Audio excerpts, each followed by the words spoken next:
Hola a todos, esta es nuestra antepenúltima sesión. Vamos a concluir con algunos temas de programación en sí, programación, digamos, real en Python. Vamos a ver los conceptos de clases, instancias. Veremos también un poco de jerarquía, de lo que es, o sea, clases, lo que le llaman clases parentales, o sea, clases heredadas y todo, bueno. Y también veremos algunas aplicaciones muy concretas utilizando esto, por ejemplo, para buscar archivos, para ordenar datos, cosas así muy sencillas, pero la idea no es en sí enfocarse en hacer la aplicación per se, sino que la aplicación sea más bien como un ejemplo para poder aterrizar los conceptos básicos o fundamentales, que son precisamente el de poder organizar las estructuras de manera lógica, ¿no?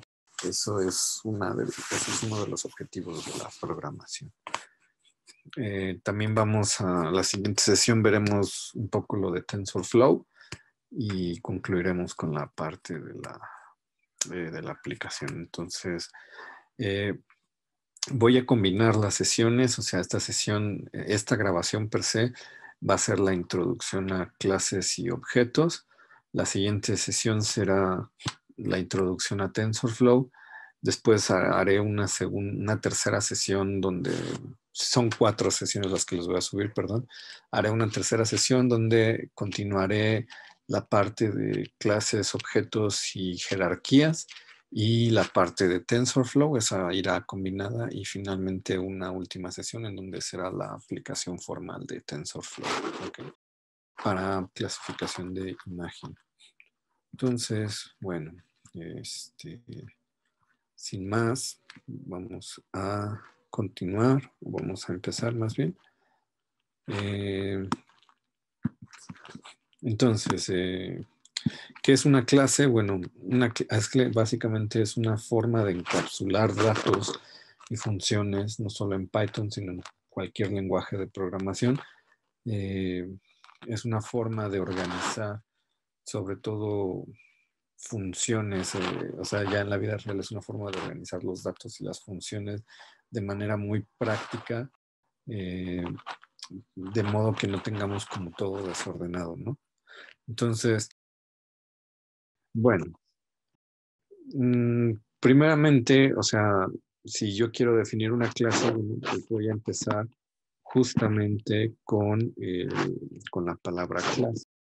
Le puedo poner el nombre que yo quiera a la clase, por ejemplo, le puedo poner el nombre de student, por ejemplo, y perdón, aquí se ponen 2 puntos seguido, y entonces, déjenme nada más poner esto así. Esta sería la estructura básica sí, el molde básico de una clase en Python, ¿no? O sea, es el nombre, la palabra class, que es la que define, que le dice a Python que voy a definir una clase, y el nombre de la clase, los 2 puntos, y bueno, abajo de los 2 puntos irán todos los elementos que conforman la clase.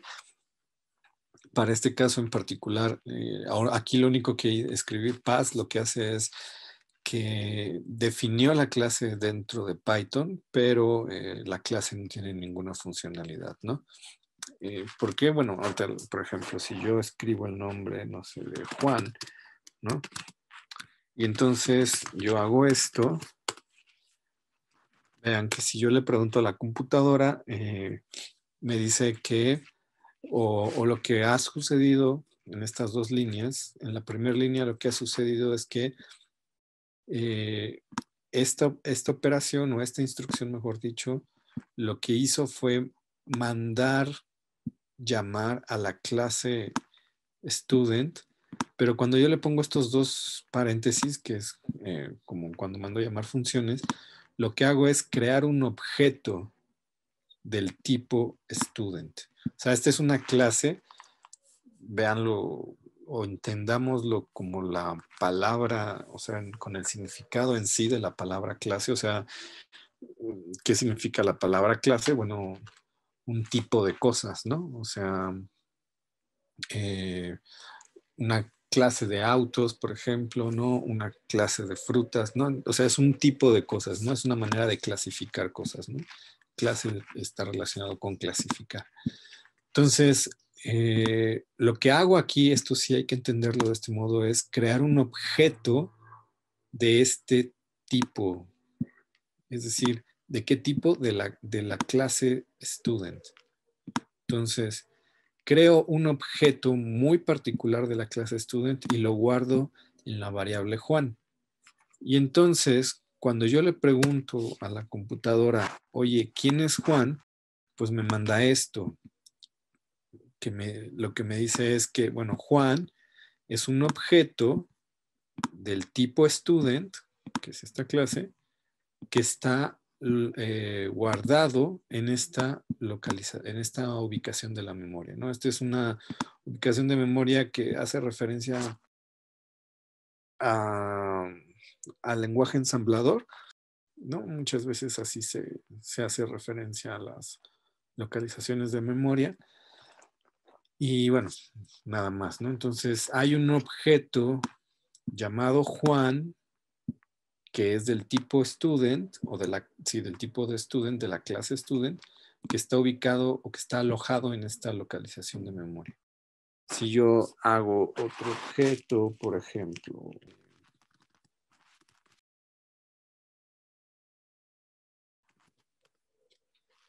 entonces, ¿qué acabo de hacer? Bueno, acabo de crear otro objeto, ¿no? De la clase student, y y lo guardo en la variable Fernanda, ¿no?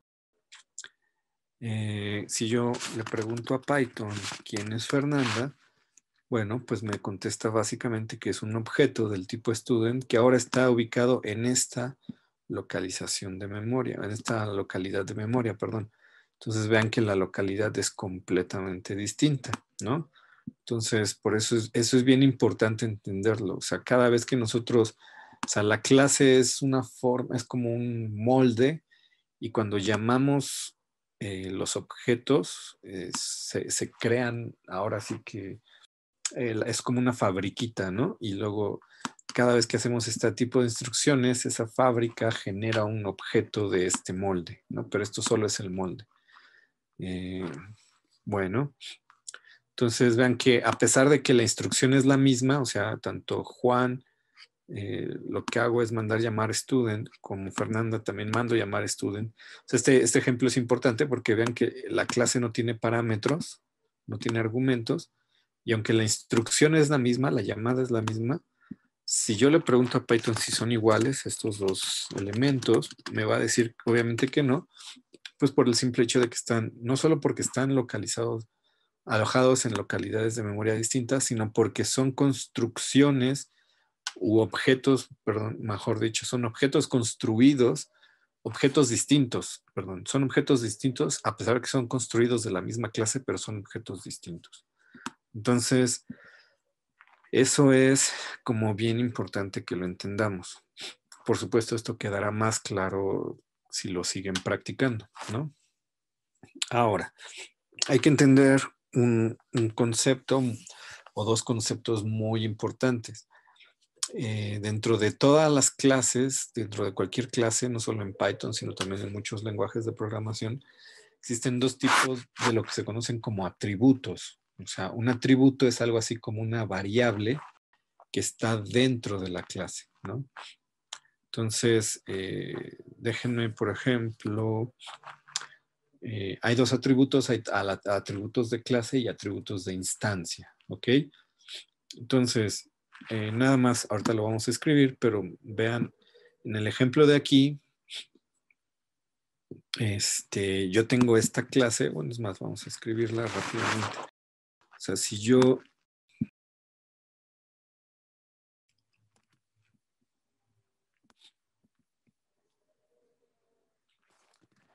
yo escribo clase, ¿no? Que se llama clase perrito o perro.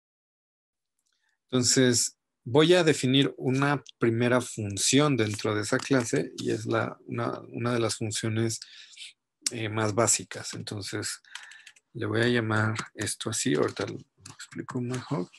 Ok.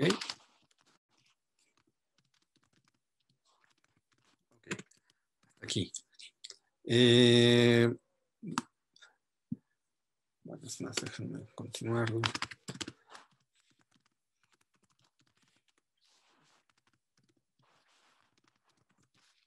Ok.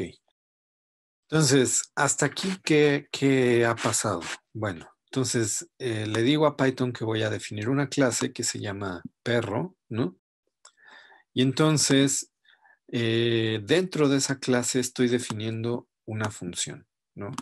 Estoy definiendo una función que tiene esta forma. Aquí vean, es un guión bajo, luego es otro guión bajo, la palabra init, luego es un guión bajo y otro guión bajo. Este tipo de instancias o de funciones o de métodos, o sea,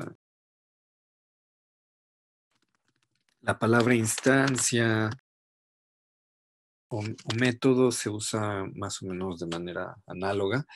O sea, es una función, pero cuando se habla dentro del contexto de la clase, se le refiere más que función, se le refiere como instancia o método, ¿no? Porque es ya respecto de la clase, es decir, una instancia de la clase o es un método de la clase, pero sabemos que es una función. Espero que quede clara esa diferencia. Entonces, cuando tengo métodos o instancias que llevan este doble guión bajo, como puede ser init, como puede ser string, como puede ser ¿no? Este tipo de cosas, se llaman, esto se conoce como de-under o métodos de-under, que en realidad es una abreviación de la palabra double underline, ¿no? O dunder, o como quieran decirle, pero bueno, es la abreviación. Entonces, muy importante recordar, son dos guiones bajos, ¿no? Para que no se les vaya a pasar. Y entonces, este método, o sea, este método ya es un método, digamos, ¿cómo decirlo? Establecido en Python o algo así como lo que los objetos que veíamos en Super Collider, que ya tenían una función específica, ¿no? Este es un método ya establecido en Python, ¿no? Entonces, esta es una función que se conoce, en otros lenguajes de programación se conocen como constructores, sobre todo, por ejemplo, en Java o en JavaScript, ¿no? O en C++, se conocen como constructores. Entonces, vean que esta función tiene tres argumentos. Tiene este argumento que dice self, ¿no? Y dos argumentos, nombre y edad.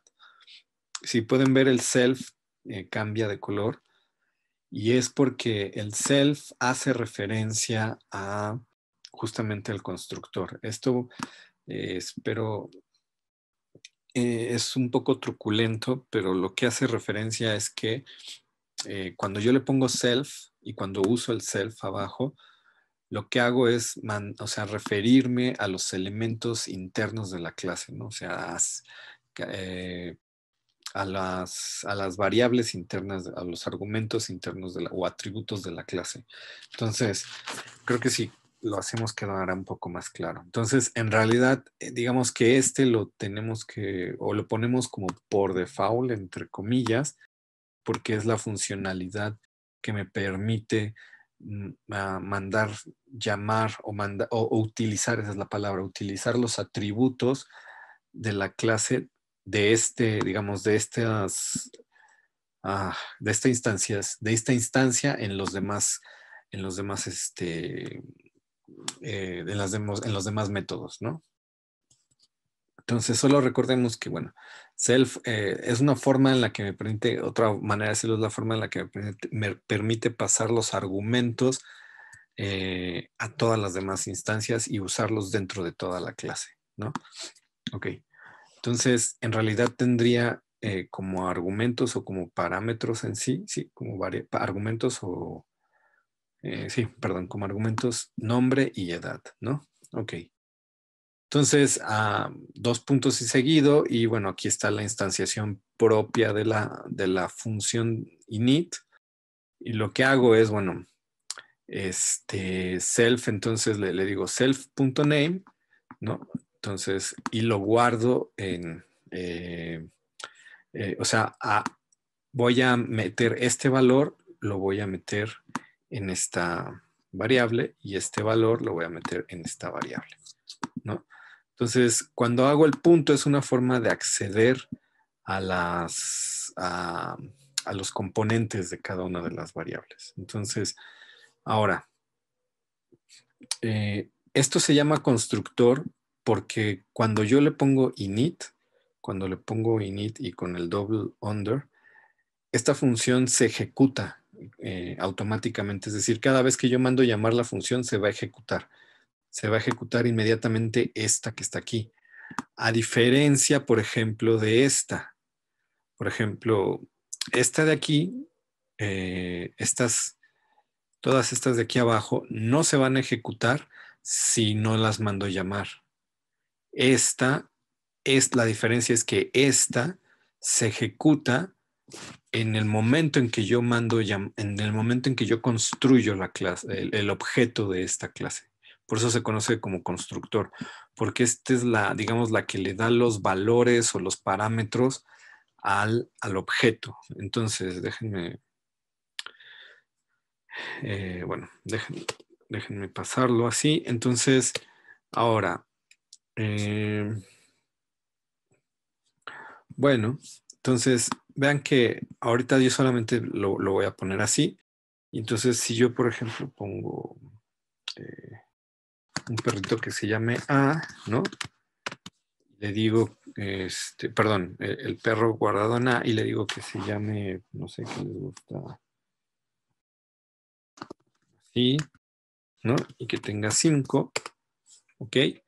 Entonces, de nuevo, si yo mando llamar A, ¿qué me va a decir? Bueno, A es un objeto de la clase perro que está localizado en esta localidad de memoria, está ubicado en esta localidad de memoria, ¿no? Pero vean entonces, aquí yo creo que ya va a quedar mucho más claro, cuáles son, bueno, antes que eso, estas dos, nombre y edad, son los atributos de la instancia. ¿De qué instancia? De la instancia init. Son atributos de instancia. Entonces, si yo, por ejemplo, le pregunto esto, ¿no? O sea, le pregunto, oye, del objeto que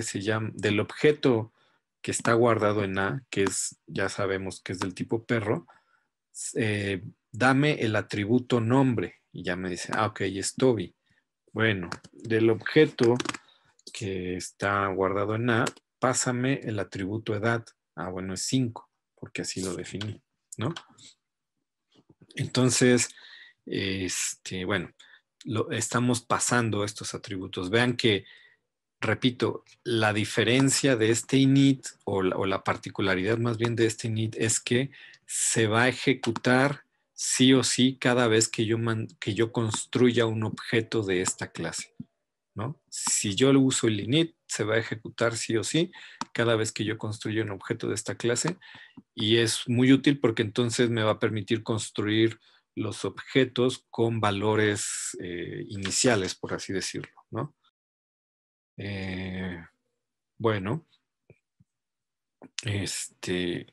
ahora, entonces dijimos que estas se llamaban atributos de clase, de instancia, perdón, ¿no? Porque dijimos que esta es una instancia o un método. Ahora vamos a ver la siguiente idea, que es atributo de clase, ¿no? Bueno, el atributo de clase, pues, como su nombre lo indica, será un argumento o una variable que es general para toda la clase. Estos dos son atributos de instancia porque solamente son locales para esta instancia, para este método. Por ejemplo, bueno, déjenme escribirlo de nuevo. Más bueno, para no escribirlo todo. Si a este, por ejemplo, yo le agrego otra instancia, estoy agregando una segunda instancia. Bueno, antes de eso, déjenme agregar. Antes de agregar una segunda instancia, lo que voy a agregar es un atributo de clase. Entonces, ¿qué atributo de clase? Le voy a decir un atributo de clase que se llama especie, ¿no? Y bueno, aquí me dice que la especie es Canis familiaris. Ahí está. Entonces, vean la diferencia.